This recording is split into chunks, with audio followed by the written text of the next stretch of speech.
গাঁও ভোৰণ পুৱাতে হালখন লৈ দেউতা পথাৰলৈ যায়। একে একে দুই আমি নেওতা পঢ়োঁ। তাৰ কিছু পাছতেই পাকঘৰত আই, ঢেঁকীশালত মাউসে উঠে আইতাৰ সান্দহৰ গুৰি।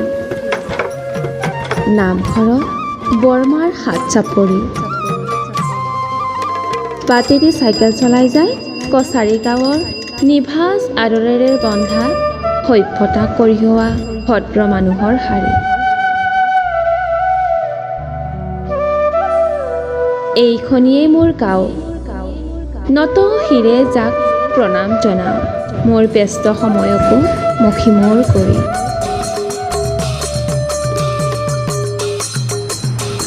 নদী এটি আছে মোৰ গাঁৱতো, সভ্যতাই জোকাৰি যোৱা সিন্ধুৰ দৰে। গাভৰু বুকু দেখুৱাই যি উন্মাদ কৰিছে মোৰ নিজস্বতা।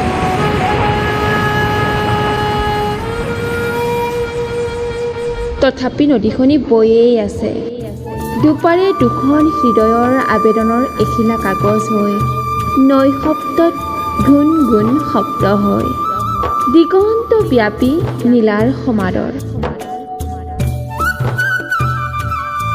মোৰ গাঁৱৰ কি যে চিত্ৰ মনোহৰ, জোনাকৰ অবিচাৰ নাই য'ত, ব্ৰাহ্মণ কোন কোন চণ্ডাল।